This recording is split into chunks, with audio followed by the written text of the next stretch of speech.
Donc là, la deuxième présentation va être réalisée par Marlène en visioconférence, que vous pouvez voir sur la gauche. Tu nous entends bien, Marlène? Oui, Ok. pas de souci. Donc, Marlène Roland-Ménard, moi je travaille sur les sites de démonstration à l'IRSTEA avec Anne Vivier qui est chargée de mission restauration à l'AFB, à la DREC de l'AFB. Normalement, c'était Anne qui présentait aujourd'hui cette présentation, cette partie. Je vais essayer de la remplacer au pied levé, mais par avance, mes excuses pour les hésitations et les oublis sur cette présentation. Donc la question, c'était de présenter les suivis des travaux de restauration en cours d'eau. Donc globalement, ce qui va être présenté, c'est la question de pourquoi est-ce qu'on met en place un suivi, comment on définit un suivi, quels sont les principes d'un suivi, avec poser des hypothèses, définir des objectifs, choisir des indicateurs, et comment on conçoit un suivi. Après, la question, c'est de savoir un peu où est-ce qu'on en est au niveau des pratiques en France et à l'étranger. Avec l'exemple du suivi scientifique minimal donc, sur lequel je travaille, et bon, évidemment une conclusion. Donc on peut passer. Alors la question, pourquoi est-ce qu'on met en place des suivis? Bon, je pense qu'en premier lieu, il y a la question de la DCE et la question des objectifs d'atteinte de bon état, et au bout d'un moment, il faut aussi savoir si les opérations de restauration, elles servent à quelque chose, quelque part. Et enfin, elles servent évidemment à quelque chose, mais l'objectif final, c'est quand même la DCE. Et aujourd'hui, on n'est pas vraiment capable de savoir dire si on va atteindre ou non le bon état après des opérations de restauration. Globalement, les travaux européens récents qui travaillent là-dessus, notamment Reform, le projet européen Reform et les publications comme Keil en 2015, donnent plutôt des effets positifs de la restauration sur les milieux. Donc si on peut passer, la diapo suivante, pardon. Ah, c'est allé trop vite là. Mince. Ouais. Normalement, il y en a deux. Voilà, encore une fois, parfait. Voilà. Mais en fait, il y a une très grande variabilité qui est associée à ça, et c'est quelque chose qu'on retrouve dans toutes les publications, tant en France, à l'Europe qu'à l'international, c'est que même si en moyenne on a des effets positifs, on a une très grande variabilité en termes d'effets observés. Parfois même des effets négatifs. Et si on peut passer juste après, voilà. Et on reprend par exemple... ah non, trop loin. La diapo 5, pardon, voilà. On reprend ce qu'a fait Keil en 2015, qui nous montre que, grosso modo, on a quand même des effets qui sont plutôt positifs. Donc sur le graphique, quand on est au-dessus de 0, c'est que l'effet est positif. En dessous de 0, l'effet est plutôt négatif. Donc on a des effets, comme on voit, qui sont plutôt positifs sur l'abondance, assez neutres sur la diversité, sauf pour les macrophytes. Mais quand même une énorme variabilité liée à ça. Et donc notamment, ils expliquent que la diversité, c'est peut-être aussi lié à un délai dans la recolonisation, alors que si on parle juste en termes d'abondance, ça peut se faire plus rapidement. Donc cette fois, si on peut passer à la diapo 6. Donc sur toutes ces publications, donc là on a pris l'exemple de Keil, mais il y en a pas mal qui ont été faites, elles prennent, c'est souvent des méta-analyses, qui montre donc, comme on l'a dit, une grande variabilité dans les études de cas. Et souvent, ce qui est mis en évidence, c'est soit l'insuffisante prise en compte du contexte du bassin versant, soit les travaux qui étaient finalement inadéquats, notamment par rapport au bassin versant, par rapport aux spécificités locales. Soit il y a eu un problème de choix ou de mise en œuvre des suivis. Disons que problème de choix ou de mise en œuvre, disons aussi que parfois on est limité en termes de temps, en termes de financier, en termes de moyens, et ce qui ne permet pas de voir ce qu'on voudrait voir, entre guillemets, de voir un effet positif.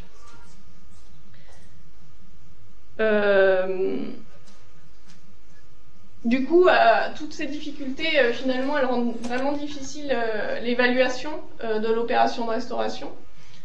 Et il est vraiment difficile de prévoir les effets d'une opération de restauration. Et finalement, parfois, on a quand même une incertitude sur comment on fait le suivi. Déjà, comment on fait les travaux, et ensuite, comment on met en œuvre le suivi. Donc, si on peut passer à la diapo 7. Donc, la suite, c'est la définition d'un suivi, comment on le conçoit, et ensuite l'état des lieux en France et à l'étranger, comme je vous l'ai dit. Donc, un suivi, c'est quoi? C'est on identifie un problème, on récolte une série de données répétées, enfin, on récolte des données de manière répétée dans le temps.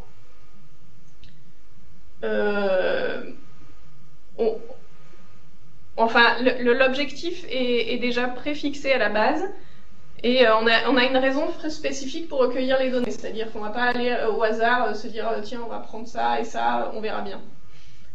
Et l'idée, c'est de vérifier le niveau de conformité avec ce qu'on a comme objectif et avec de là où on part à l'origine. La question de ce suivi, c'est est-ce qu'on va changer ou pas avant, après restauration, bon, et de manière plus générale. Et l'idée, c'est de détecter les tendances d'évolution des milieux, des espèces, des facteurs écologiques. Et on peut notamment se faire par rapport à une référence, à un modèle choisi. Et là encore, il y a la question de la référence qui arrive et qui est effectivement une question épineuse là aussi. Donc si on peut passer à la diapo 8. De cette définition, on peut tirer 6 grands principes de conception d'un suivi. Donc, premièrement, le suivi repose sur des hypothèses et des objectifs. Ça, c'est un point de départ qui est très important et malheureusement pas toujours bien défini. Ensuite, l'idée, c'est de vérifier le niveau de conformité avec ce à quoi on s'attend et de détecter les tendances. Et enfin, la question de comment on choisit les données de suivi et les autres informations à recueillir, notamment les facteurs explicatifs. Donc, c'est-à-dire dans le petit graphe qui est en bas, en premier, tout d'abord on formule son hypothèse, on explicite les objectifs qui en découlent, on choisit les indicateurs appropriés, et à la suite on espère une évolution positive de ces indicateurs et on compare avec le niveau de conformité auquel on s'attend. Donc sur la diapo suivante, par rapport à ces 3 premiers principes, le Centre britannique sur la restauration des rivières, il propose de suivre de définir les objectifs selon la méthode SMART, donc avec des objectifs qui sont spécifiques à l'opération de restauration, qui sont mesurables, atteignables, c'est-à-dire donc faisables et opérationnels, réalistes par rapport aux ressources mobilisables, qui est également un point important, et temporellement définis. Donc, notamment, on a des exemples qui sont juste en dessous, je ne sais pas si vous arrivez à lire. Par exemple, suite à l'arasement d'un seuil, on réduit de 30% la largeur du cours d'eau de 60 mètres en amont. Donc là, on est sur du mesurable et du spécifique. Et c'est facile à quantifier et on sait si on l'a atteint ou pas. Et défini dans le temps également.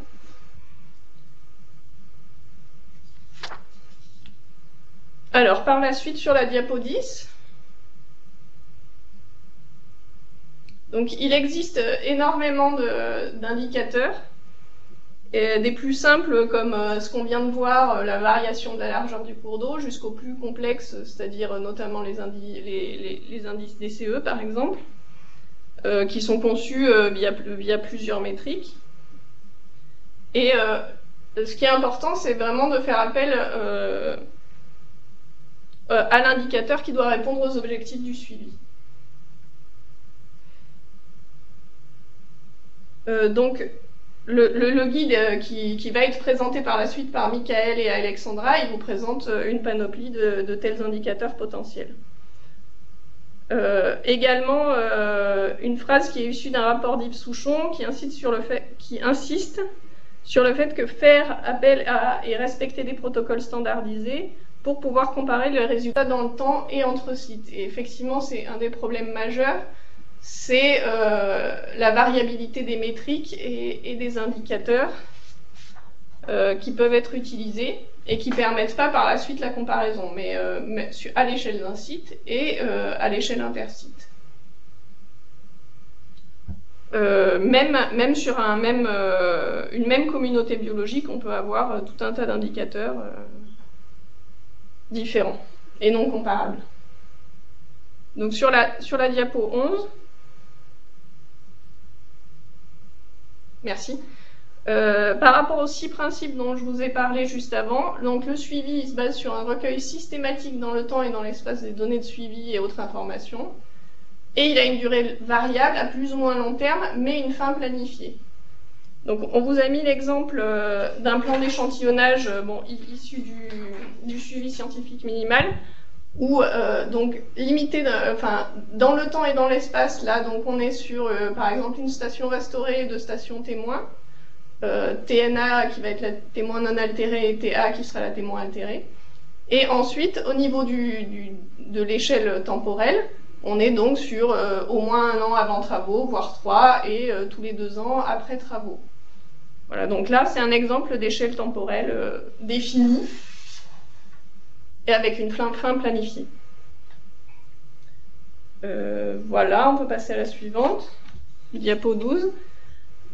Dans le cadre des suivis, on utilise souvent un design qui s'appelle BACI, ou avec Before After Control Impact, donc qui globalement en français, donc ça voudrait dire avant-après restauration, et avec une station témoin et la station restaurée. Après, donc il y a plusieurs déclinaisons de ce suivi, de ce design BACI. Donc avec soit juste sur la restaurée, le modèle le plus simple c'est avant-après travaux. Mais on peut également avoir soit, donc c'est la diapo suivante, la 14. Je suis allée trop vite. La 13, pardon, tant pour moi. Si c'est possible de revenir à celle d'avant, merci. Super. Et parfois, on a un design où on fait pas de suivi avant travaux, mais on fait juste après travaux, mais avec une restaurée et une témoin. Le problème de ces suivis, donc après sur la diapo 14, on a également le suivi donc BACI total, c'est-à-dire avec une station témoin, une station restaurée, avant, après travaux sur les 2 stations. La diapo 15. Merci. Le problème des suivis de type BA, donc juste before after, ou CI, donc c'est méthode synchronique qui est en bas du tableau, le problème c'est que c'est difficile d'attribuer de manière, comment dirais-je, rigoureuse les résultats qu'on a observés, c'est difficile de les attribuer à la restauration. Est-ce qu'on est sur un effet de la restauration ou sur une variabilité interannuelle, ou est-ce qu'il y a une différence entre les 2 stations restaurées ou témoins? Et c'est là qu'entrent en considération les designs BACI qui sont complets, donc avant-après travaux et sur des stations restaurées et témoins. Et après, on peut avoir plusieurs témoins, on peut avoir plusieurs années de suivi, plus que 2 ans. Et tout ça, ça aide à attribuer les évolutions observées à l'effet de la restauration, mais en sachant que plus on multiplie les stations et plus on augmente la durée du suivi, et plus ça mobilise des ressources. Et également, plus c'est difficile à trouver, parce que les stations témoins non altérées, c'est pas forcément évident à trouver sur les cours d'eau qu'on a l'habitude de trouver, de voir. Voilà, donc ensuite sur la structure des suivis, diapo 16.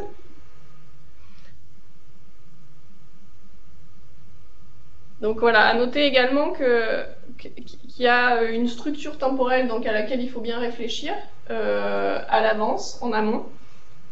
et qui sera défini en fonction des objectifs, hein, comme la question du spatial, la question du temporel également. Est-ce qu'on sera sur un suivi continu, sur une chronique, c'est-à-dire, par exemple, sur un suivi de thermie qui pourrait être continu, un suivi discontinu qui suivra soit la biologie, soit l'hydromorphologie, etc. Ou un suivi ponctuel. Voilà, donc par la suite, on arrive au dernier grand principe sur la diapo 17, où les résultats du suivi, l'un des objectifs, c'est de définir des grandes actions de gestion. Donc ça introduit la notion de gestion adaptative.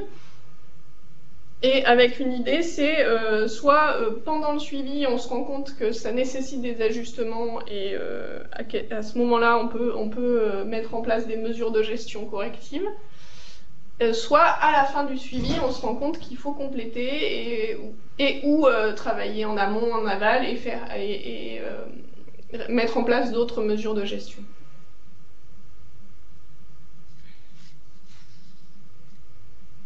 Merci. Donc, finalement, pour résumer, il faut savoir, quand on décide de mettre en place un suivi, il faut savoir répondre aux questions. Pourquoi je mets en place un suivi sur ce site ?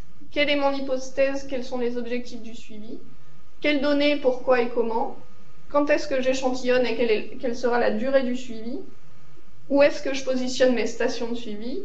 Et qui fait quoi également? Et évidemment, combien ça coûte en termes de temps et en termes de moyens.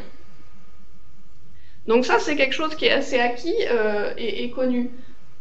Donc sur la suite 19... Merci. Donc finalement, on sait ce qu'il faudrait faire pour concevoir de bons suivis, c'est-à-dire se poser ce type de questions. Et aujourd'hui, qu'est-ce que ça donne aujourd'hui? Donc là, on en vient à la diapo 20 et aux travaux de Bertrand Morandi. J'ai peut-être une date, non, j'ai pas de date. Si 2014, qui a travaillé sur les pratiques de restauration, notamment en France et en Allemagne, et notamment le suivi. Et là-dessus, sur ce graphique, on voit qu'il y a énormément de suivi juste avant et juste après travaux, et plus on va vers un temps long après les travaux, et moins on a de suivi. Très généralement, on n'a qu'un suivi avant et un suivi après travaux. Mais on sait aujourd'hui que c'est problématique, notamment pour les suivis biologiques, parce que généralement, juste après travaux, on n'a pas forcément laissé le temps à la communauté biologique de se réinstaller et de retourner à un équilibre. Parfois, on peut avoir même des résultats qui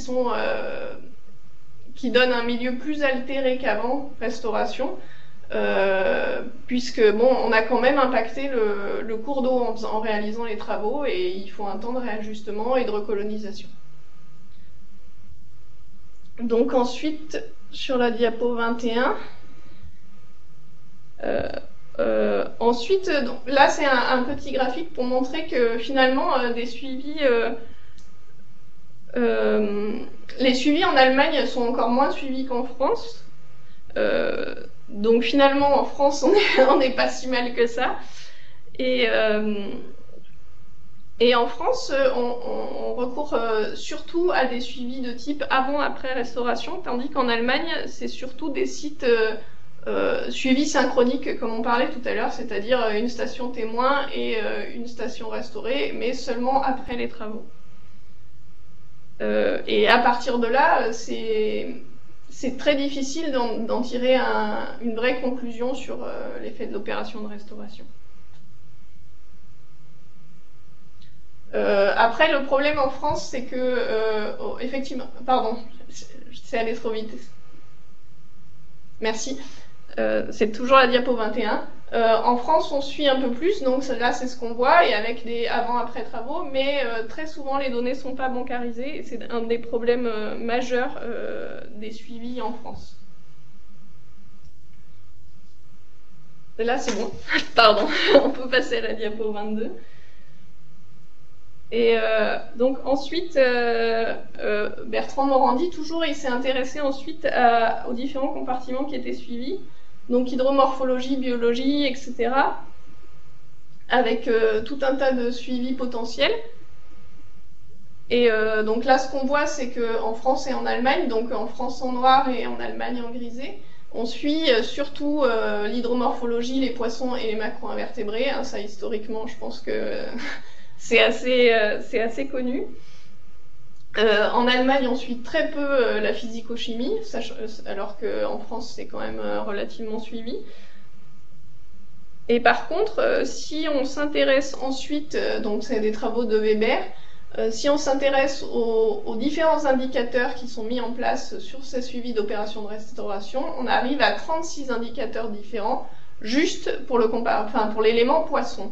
Et du coup, c'est là qu'on se rend compte que c'est extrêmement difficile de faire de l'intercite, puisqu'on a 36 indicateurs différents, ni forcément comparables, ni adaptables, voilà, il n'y a pas de possibilité d'intercomparaison.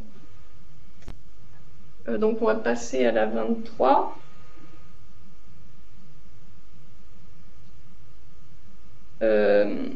Donc là, on parle plus spécifiquement du suivi scientifique minimal, sur lequel on travaille en particulier, où on est sur un suivi qui est standardisé et conçu par des scientifiques et des techniciens et qui s'applique aux opérations de restauration hydromorphologique et en particulier aux projets ambitieux.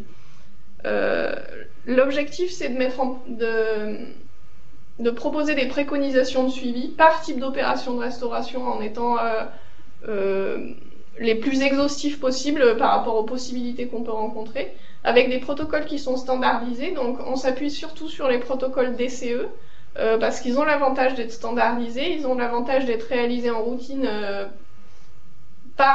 notamment par des bureaux d'études ou par des établissements publics. Il y a beaucoup de personnes qui sont mobilisables sur ces protocoles.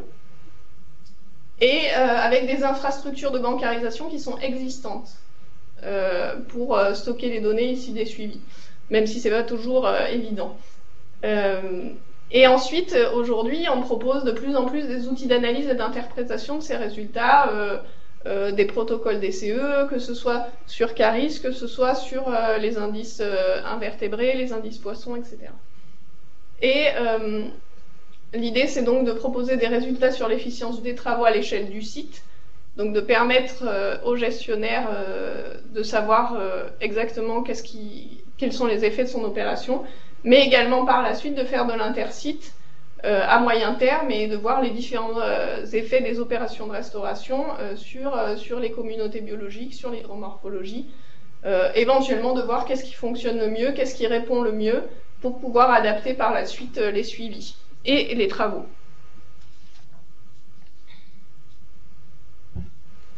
Du coup, sur la dernière diapo, la diapo 24,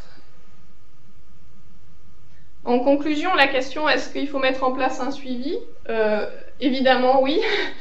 Mais il faut impérativement sélectionner le site à suivre en prenant en compte le contexte. Effectivement, il faut prendre en compte le BV, faire un diagnostic des pressions, savoir si on a une qualité d'eau qui est limitante.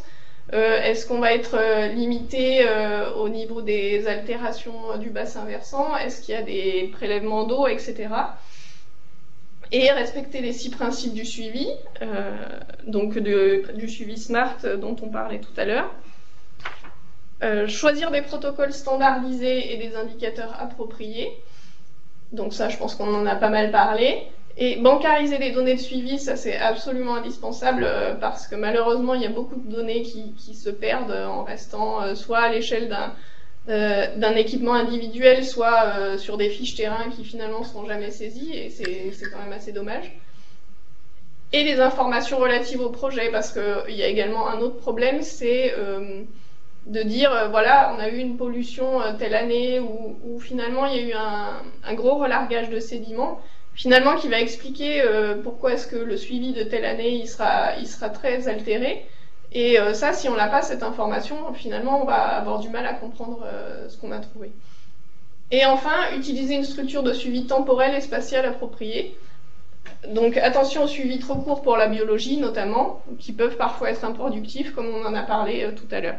Finalement, je pense qu'il y a une vraie question sur les moyens dont on dispose et sur le fait d'être réaliste comme le propose Smart, et de se dire finalement si les moyens sont limités, il vaut mieux faire quelque chose de restreint mais sur lequel on a plus de chances d'avoir quelque chose plutôt que de faire un suivi qui va être à moitié réalisé, à moitié bon et dont on pourra rien faire en fait.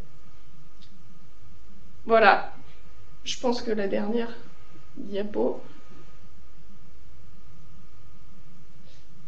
Voilà, je vous remercie de votre attention.